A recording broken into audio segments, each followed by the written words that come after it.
பத்திரிகை தொலைக்காட்சி ஊடகத்தை சகோதர சகோதரிகளுக்கு மாலை வணக்கம். இது வணிக கண்ணோட்டத்தோடு இல்லாமல் ஆத்மா சார்ந்த ஒரு தாய்மொழிக்கு நாம் சூடும் அனுபவம் சம்பந்தப்பட்ட ஒரு விழா. இந்த விழாவை செழுமைப்படுத்திய அமைச்சர் பெருமக்கள், தமிழ்நாட்டில் தலைநகரத்தில் 200 வார்டு இருக்கு அப்படின்ற ஒரு விஷயமும், அந்த 200 வார்டுக்குள்ள என்னென்ன பிரச்சனை இருக்கு, இந்த சென்னை மத்திய சென்னை, தென் சென்னை, வட சென்னை, இந்த பூகோள பரப்பு எவ்வளவு, ஒவ்வொரு வார்டுக்குள்ளும் என்னென்ன பிரச்சனைகள், மெட்ரோ ட்ரெயின் எவ்வளவு ஓடிக்கிட்டு இருக்கு, பாதாள சாக்கடை எவ்வளவு, எங்கே மலைவர்கள் என்ன பிரச்சனை வரும், ஒட்டுமொத்த புள்ளி விவரத்தை கையில சின்ன பேப்பர் கூட இல்லாம ஒரு நாள் பிரஸ் ஹேண்டில் பண்ணிட்டு இருக்காங்க. உயர் அதிகாரிகள் வலதுபுறம் இடதுபுறம் இருக்க மாசு ஐயா சொல்லுகிற பொழுது அப்பொழுது என் இதயத்திற்கு கூடி வந்தவர் மாசு அவர்கள். களப்போராளி, பள்ளி கல்வித்துறை அமைச்சர் என்பது இது இந்த நூல் சம்பந்தப்பட்ட. மாசு ஐயா வேண்டாங்க அப்படின்னா மக்கள் நல்வாழ்வுத்துறை சம்பந்தப்பட்டவர். நல்வாழ்வு என்பது உள்ளம் சார்ந்ததும் உடல் சார்ந்ததும். அது உள்ளம் சார்ந்த அறிவு சம்பந்தப்பட்ட ஒரு விஷயத்திற்கு உடல் சார்ந்த ஒழுக்கம் கொண்டவர். அவர் இரட்டை ஒழுக்கம் கொண்டவர்.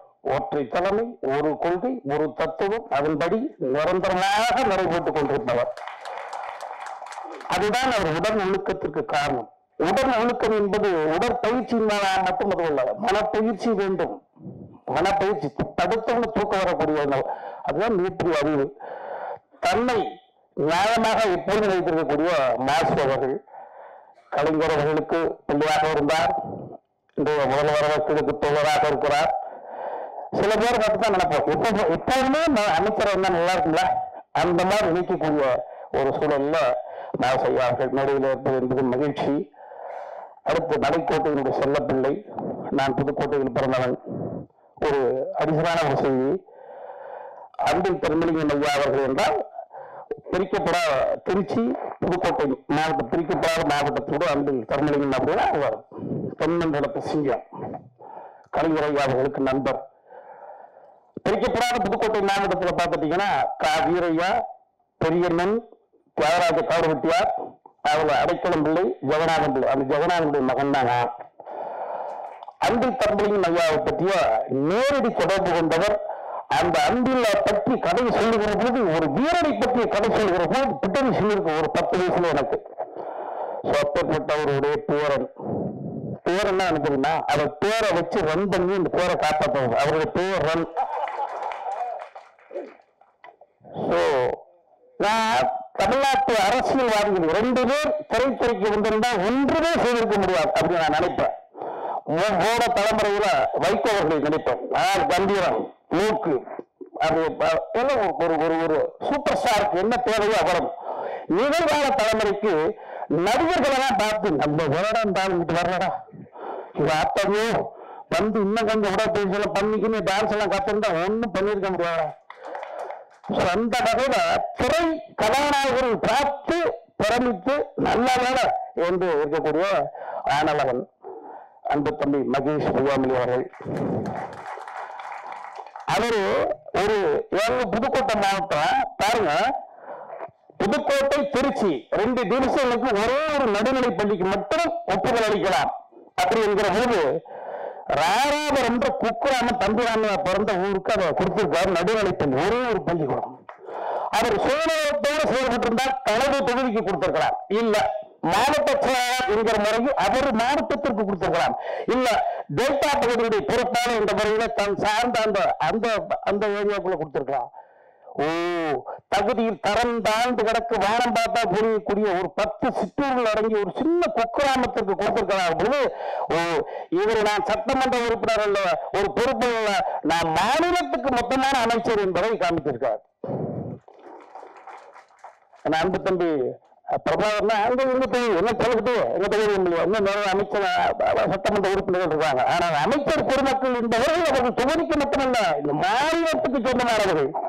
அந்த மாநிலத்துக்கு சொந்தம் என்ற ஒரு விஷயத்தை சுயநலம் இல்லாமல் ஒட்டுமொத்த தமிழ்நாட்டையும் பார்க்கக்கூடிய அந்த இளம் பிராயத்தில் அதை பார்த்த வரக்கூடிய 30ஆம் தேதி தமிழகத்தினுடைய முதலமைச்சர் தளபதியார் அவர்கள் காணொலி வாயிலாக அந்த கட்டிடத்தை திறந்து வைக்கிறார்கள் என்ற ஒரு அற்புதமான செய்தி இந்த இடத்துல நான் பதிவு செய்கிறேன்.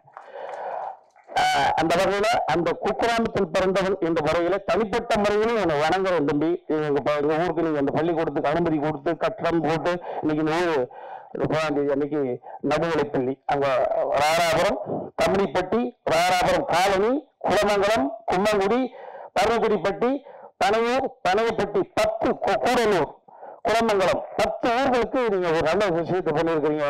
இதன் மூலமாக பயனடை பெறவர் சிறைத்துறை அமைச்சர் ரகுபதி ஐயா அவர்கள். ரொம்ப மகிழ்ச்சி எனக்கு.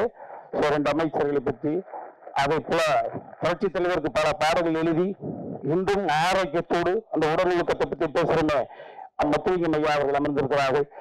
ஆமா, அறிவின் புதைகளாக இருக்கக்கூடியவன் இருக்கும் இடத்துக்கு 100% வெறித்தனமான ஒரு பங்களிப்பை கொடுக்கக்கூடிய அன்பு தம்பி ராஜீவ் காந்தி விவாத மேடையில் அப்படி விட்டரின் பின்னி பெட்டால் எடுக்கிறான் தம்பி. அதை பார்க்கக்கூடிய ஆத்தாடி விவாத மேடையில் உட்காரதான் புது விஷயங்கள் பேசணும். என்ன எதிர்முகாமல் என்ன பேசுறாங்கன்னு தெரியாது. ஒவ்வொரு கேள்வி கணக்கு பதில் டப் டப் நடிக்கிற பொழுது ரசிக்கிறேன். நான் அரசியல் சார்ந்து கிடையாது, ஒரு ரசிகனாக, ஒரு பொதுமக்களில் ஒருவராக, ஒரு எளிய கலைஞனாக நான் நல்லது எங்கெல்லாம் இருக்கும் நிறைய மட்டும் பேசுவேன். குறை தேவையில்லை, மனிதனே குறைதானே, நிறைய பேசுவோம். அதே போல அற்புதமான சட்டமன்ற உறுப்பினர்கள் என் அன்பு தம்பி சொற்கோடு துணையார் குழந்தை தன் கணவனை பற்றி புகழ் பாடுகிற செய்தியை புகழக்கூடிய மிகப்பெரிய ஒரு பாக்கியம் இது எத்தனை பேருக்கு கிடைச்சிருக்கு. தாயே, இது தனிப்பட்டுள்ள அந்த அளவுக்கு சமுதாய சம்சாரத்தை தாண்டி சமுதாயத்துக்காக சிந்திக்கக்கூடிய திறன் எப்படி இருந்தாலும் சம்சாரம் சரியான வழிநடத்திருக்குன்னு அர்த்தம். அந்த வகையில் ரொம்ப நன்றிப்பா. ஒரு கணவன் வெற்றி பெறுகிறான் என்றால் பின்னணியில் மனைவி இருக்கிறாங்கன்னு அர்த்தம். மனைவியுடைய அந்த இல்லைன்னா ஒரு அமைச்சர் 2 பேரும் கொடுப்பாங்க. இரவு நேரத்தில் இவ்வளவு பொருள் அமர்ந்திருக்க வேண்டிய அவசியம் இல்லையே. சரி, நாட்டுக்கு வந்தவன் இலக்கணம் இசை பாத்தீங்கன்னா அன்பிலார் எல்லாம் தனக்குரிய அன்புடையார் என்றும் உரிய பிறர்க்கு தெய்வத்தாளாதனினும் முயற்சி தன்னை வெறுத்த கூலி தரும். அதுக்கு முன்னால கட்டணும். இசை இல்லாமல் வரிகளை படிக்கிறது பரத்வாஜ் காணொலியில பேசுறது ட்ரெண்ட் சப்ஜெக்ட். இசையை முகத்துறவுடனே அதுதான் ஃப்ரூட் சப்ஜெக்ட். அது பலமாக மாறி விடுகிறது. இசை என்பது மிகப்பெரிய அன்பு தம்பி சீனு ராமசாமி சொன்னது போல இறைவனை இசை வைப்பது இறைவனுக்காக கண்டுபிடிக்கப்பட்டுதான் இசை.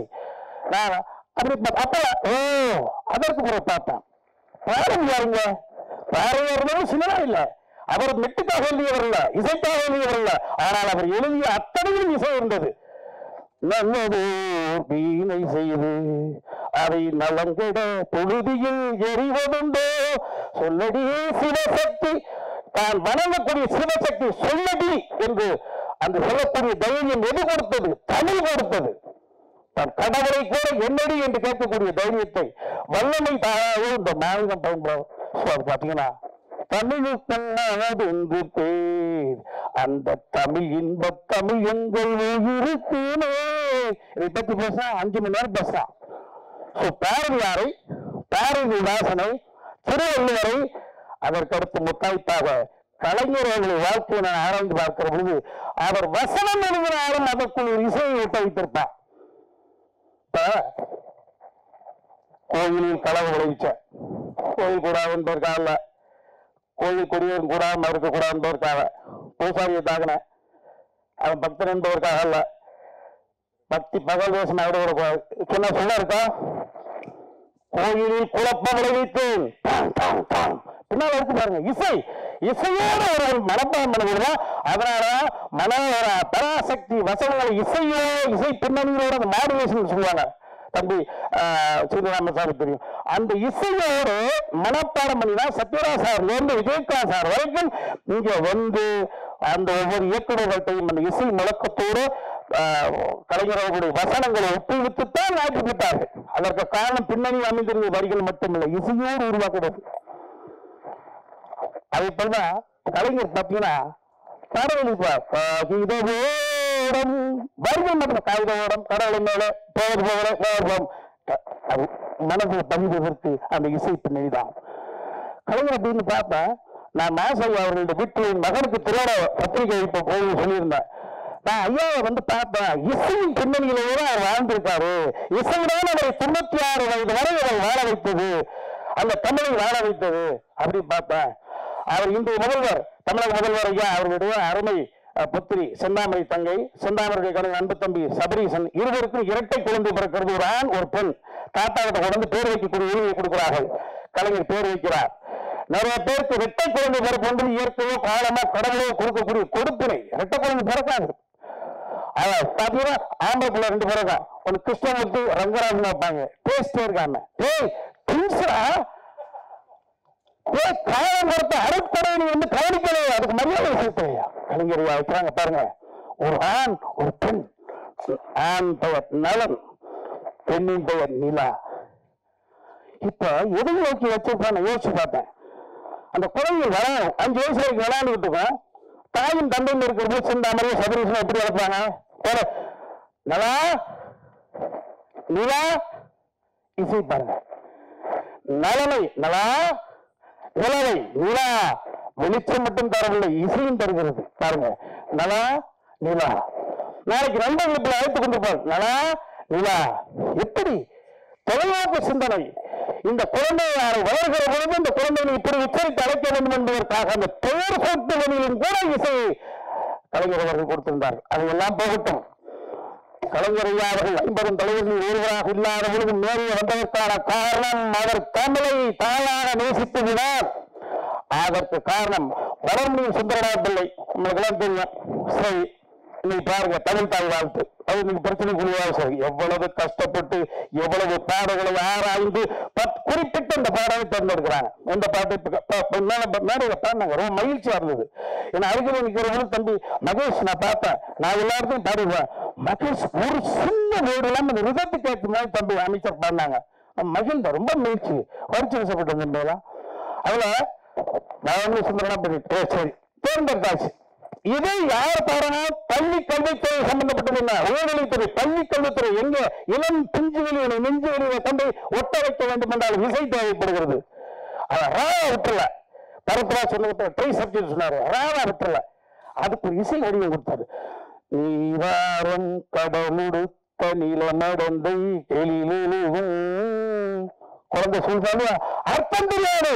அர்த்தத்தை காலம் கட்டிவிடும். 5வது படிக்கிற பொழுது 10வது படிக்கிற பொழுது. ஆனால் இசையோட வருகிற பொழுது அர்த்தமே தெரியவில்லை என்றாலும் கூட அது மனப்பான்மை. சோ ஓவியல் ரீதியாக இன்னைக்கு இந்த தமிழ்தாய் வாழ்க்கை பாடலை மனோன்மணி சுந்தரநாத பிள்ளையினுடைய பாடலை இசையடியாக கொடுத்து ஒவ்வொரு நீ 1000 பிரச்சனை வாங்க சார். அரசு நிகழ்வுக்கோ அல்லது பொது நிகழ்வுக்கோ வாங்க. எடுத்தவுடன் தமிழ்தாய் நாட்டு பாட்டு இசை விட்டு பாருங்க. உங்களை அட்டென்ஷன் கிரியேட் பண்ணுது. நாங்களாம் ஒரு திரைப்படம், ஒரு படத்தை ஓப்பனிங் சீன் வந்து ஒரு பொண்டாட்டி பிரச்சனை வந்திருப்பான், இடங்காலம் பிடிச்சி கேட்டிருப்பான், பிள்ளை எதிர்த்து பேசியிருப்பான். 1000 குழப்பத்துல வர்றவர்களுக்கு தியேட்டருக்கு வர்றவர்களுக்கு ஓப்பனிங் சீன் உட்கார வைப்பதற்காக ஒரு ஓப்பனிங் முகப்பு சீன் ஒரு படத்துக்கு ரொம்ப முக்கியம். முடிவு சீன் எப்படி முக்கியம், அதை விட முகப்பு. அதை போல ஒரு நிகழ்வுக்கு வருகிற போது தமிழ்தாய் வார்த்தை பாட வேண்டும் என்ற சிந்தனையும் அதற்கு இசை வடிவம் கொடுக்க வேண்டும் என்று அங்கதான் அந்த இசை முக்கியத்துவம் புகிறது. ஆனா சின்ன வயசுல 247 நிமித்தா நீங்க சொன்ன மாதிரிதான் 248 கணித வழி எவ்வளவு 0 ஆரம்பிச்சு 9 வரைக்கும் வெறும் 10 மனப்பாடம் போதும். அதுக்குள்ளதான் 1 வருகிறது, 10 வருகிறது, 100 வருகிறது, 1000 வருகிறது, லட்சம் வருகிறது, கோடி வருகிறது. அந்த நம்பர் தான் ரிப்பீட் ஆகும். ஆங்கிலம் 26 லெட்டர் தான். தமிழ்ல 247 247 எப்படா படிக்கிறது? சின்ன வாத்தியார் தமிழ்ல எங்களுக்கு சொல்லி கொடுத்தது. கசட தபர வல்லினம் ஞங்கன நம்மனம் மெல்லினம் எரள வளல இடையினம் இசை 216. இது அற்புதமான நிகழ்வு. இந்த நிகழ்வுகளை உங்களை பார்த்து இந்த தமிழை பற்றி பேசுவதற்கான வாய்ப்பு கொடுத்த எல்லாம் சொல்லுவேன். இதுகை மௌனை சிலர்களெல்லாம் தாண்டி இலக்கணத்திற்கு இசை பாதுகாப்பு, தமிழுக்கு இலக்கணம் பாதுகாப்பு. அந்த தமிழ் தான் நம்மளுக்கெல்லாம் பாதுகாப்பு. தமிழுக்கு தொண்டு செய்தவன் எவனும் தாழ்ந்து போக மாட்டான். என் அன்பு தம்பி கருணாநிதி அவர்கள், நான் தம்பி சொன்னது போல சொல்கிறேன், எழுதிய விரலுக்கும் பாடிய குரலுக்கும் நான் வயதின் அடிப்படையில் மொத்தம் தந்து எனக்கு முடிவு செய்வேன். வணக்கம்.